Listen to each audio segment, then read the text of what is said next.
Typical first day, guys excited and enthusiastic about being out there, as you could imagine. Anytime you're leading up to your first practice. I just, I like the way we formatted our practices to get a lot more 11-on-11 football in the format of our practice, allowing for us to do a lot more evaluation relative to the group, and in particular the group on offense. Wide receivers, running backs, tight ends, quarterback. As you know, we've got a number of those guys that we have to, sort out and give them a lot of reps. So today, different in maybe the last few years relative to getting a lot of reps for our guys today during practice. So I thought in terms of what we wanted to accomplish, more football, more 11-on-11 football, which is going to give us exponentially more reps and evaluation tool in especially a day one. And then it's just a mature group of guys. There's a lot of leadership in this group. They're helping the younger guys out there. Just a different feel going out to practice. There's a lot of trust out there on both sides, coaches and players, and you can sense that and feel that. Questions? Ryan, you talked yesterday about Manti really setting the expectations. When he's like he is, how does a guy temper that a little bit? Because everybody else on the team doesn't have that same kind of work ethic or just personality. Well, I think he's just more comfortable in his ability to step out front. He doesn't feel like he's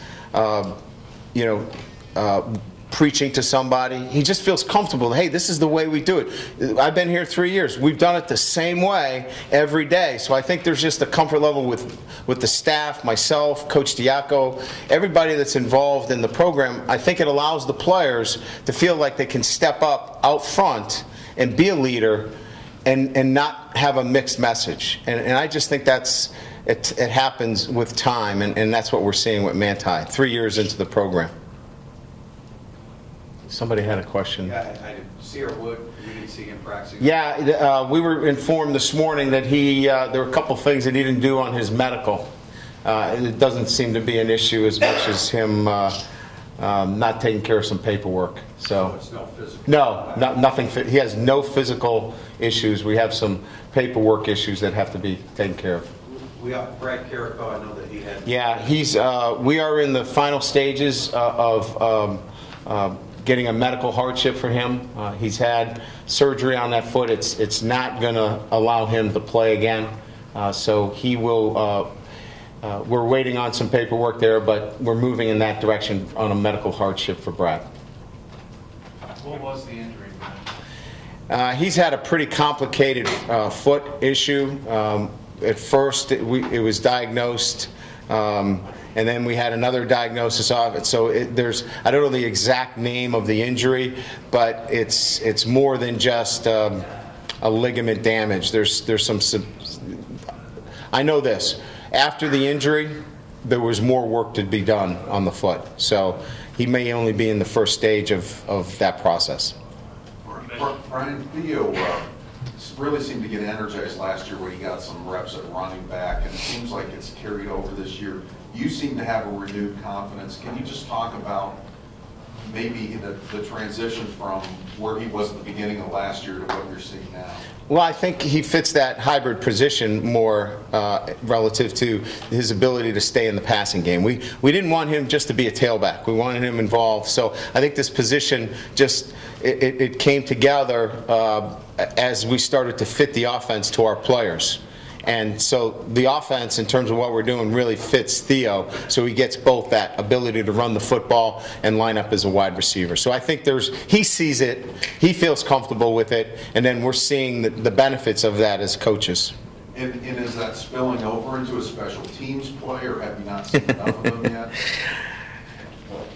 Well, yeah, that I couldn't answer in terms of special teams yet because we haven't spent enough time on it. We've got a number of guys that we're going to work back there. I think I'm more concerned with him on the offensive side of the ball right now. You seem to have a lot of, you mentioned mature guys, you seem to have a lot of candidates for possible captaincy. Is that something you're going to address? want to look to get to, or you want to see all of August and kind of name them? Go ahead. Well, we have two leadership entities in our program. We have a unity council that is a group of peer representatives, and we got our front row here is all of our seniors, and any one of them could be in a leadership position. As it relates to game day captains versus electing captains, I would say that I'm more inclined in my third year here to elect captains because I know them so much better. They know me, and I haven't made that decision final, but to answer your question, I think both of those things I'm thinking about every day. The 11-on-11 work, you say you're doing more, is that kind of a product out of need this year, or because you have maybe perhaps better depth at some positions where you're comfortable with that? We wanted to play more 11-on-11 football for our offense, and you know, our defense, you know, relative to where we are, you know, we've got over 2,000 live snaps cumulative on the defensive side of the ball on returning players. That's a lot of snaps. So, answering your question, the 11-on-11 suits the offense a lot more because of our lack of experience in some key positions versus the defense. But our defense is going to be able to get more of the depth work. So on one side of the ball, to answer your question, it helps our offense and it helps, you know, the needs of inexperience. And then on the other side, it's really helping our defense build the depth. Brian, I know it's just kind of the different feel with the leadership and maturity.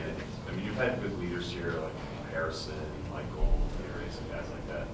So can you expand a little bit on what's different about the leadership or what's different about the maturity of this team in the last couple of years? I just think, you know, it started back in January when I was committed to being a better head coach in the sense that I needed to spend more time with my players. This job has a tendency to distract you a little bit, and I took it because I wanted to coach and I wanted to be around the guys. So back in January, we started every Monday our A club, our A team, and I would meet just myself with our players. So I just think my emphasis of spending more time, Pete, with the players and getting to know them better and letting them get to know me better than just sitting up in an office and, well, there's where the head coach of Notre Dame sits.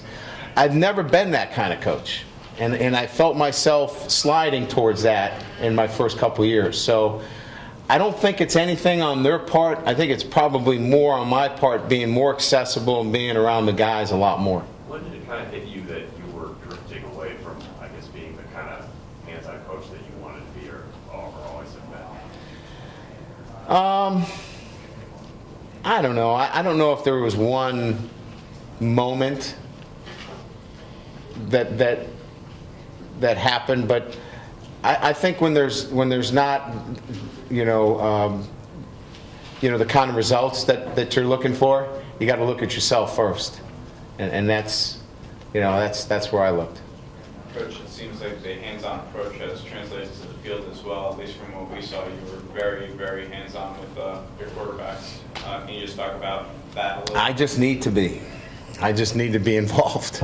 I need to coach. I need to be in the trenches. I need to be around our guys. I need to be the effective, you know, leader. Some are better from, you know, sitting up on the tower, and some are better being hands-on, and I'm better, and I need to be a better head coach, and that's what my strengths are, so I'm going to them. Brian, being hands-on today, did what you see from the quarterbacks kind of match up with what you heard about their summers? You're so crafty. Yes, I was pleased. I was pleased with all of them, and I was pleased with Tommy Rees. He was out there coaching all the quarterbacks, which just reaffirms the kind of kid he is to me. And so we got good camaraderie. We got good work. All of them have made significant progress. Now it's about those reps and getting the work. Our rotation today was just one day. I told our guys, I told our quarterbacks in the meeting that it's going to take some time for us to start to sense and feel where there may be a separation. Any preconceived notions of one guy being ahead of the other, I think, have been, in my mind, alleviated. I think they have all made, the three that can compete for the starting position, have all made significant progress. So this should be fun. So no reading into the fact Golson runs out there the first guy today. It'll rotate. He had a better spring game in our evaluation, so he got the first shot. Andrew had a really good practice today, so there's a chance he could be the first, tomorrow. So I think that's kind of where we are right now. We're so close with those guys at this point. Brian, any rust on Braxton being back there? Yes, a little bit of rust, but he moved well. So I was kind of pleased. He didn't play all the spring. As you know, he missed quite a bit of the season, so there was a little bit of the normal rust, but he moved well. My biggest concern is with that Liz Frank fracture is that, the biomechanics are thrown off a little bit, but he looked good moving. So at the end of the day, we're really pleased with the way he moved, but a little bit of rust. That we would expect that, too, from a guy that's been out as long as he has. What was he like in that whole period of not playing and not being able to go out there? Good leader, really good in meetings. Typical Notre Dame fashion. They really pull for their kids and their own teammates, and he did a great job with that. I believe it was Amir Carlos' first real practice. Yeah. Any further impressions? Yeah, he did more than we thought. Rob Hunt, our athletic trainer, made it sound like he was going to limp his way through practice, and he looked pretty good in some team periods. He's going to help us. He's not there yet. He's still a little bit. You can see he's testing the ankle still. You know what I mean? There's a little tentativeness to him, but I'm telling you what, when it's straight line stuff right now, he's got to burst. He's going to be an exciting player for us. But he's not there yet. But he's making good progress. Time for two more. Ryan, any real early impressions of the freshmen short of Day and Keel, the guys that came in this summer? Yeah, the freshman wide receivers are going to be in the mix. They took some first and second team reps today. Brown and Neal Ferguson did a nice job as well. We saw Kavarian one-on-one at the cornerback position, and Jerron Jones is one big son of a gun. He knocked down a couple of passes today. He's just long. He's a puppy, but boy, when he matures, we got some big guys, and when you notice that guy, he's got to be really big. So really good that the freshmen showed up today in that fashion. When you talk about taking care of the football and that being a priority, what are you looking for in practice that you say, okay, that'll translate to a game? I think it starts with, the knowledge that zero's okay. Zero's okay. Throw it away, Tuck it and get us zero. Again, I think I quoted this last time or a couple of press conferences ago. When we did not have a negative play, our scoring percentage was off the charts. It was as good as anybody in the country. When we had a negative play, we were a train wreck on offense. And so understanding that zero is okay, and understanding that from the quarterback position, if you want to be the starter, we got to be able to trust you during practice that you're going to make those good decisions. So making sure that we stay on top of those two things. Tim? At the end of spring, you weren't sure who was going to win the dog linebacker position. If Eshaq Williams develops, is there a chance that Schemmel goes back to the spot where he has some familiarity? I think that depends on some other factors, but I would say right now it's going to be Spond and Council out at the dog. As you know, Tim, we had to nickel out so much last year that we feel like it's really 3 players out there, because you got to add the nickel into that mix.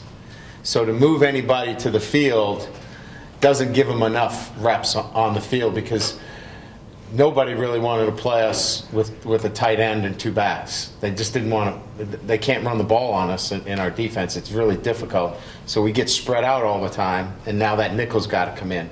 So I think it's just been an evolution more than anything else, that nickel is eating up reps from that dog too. So we need Prince on the field.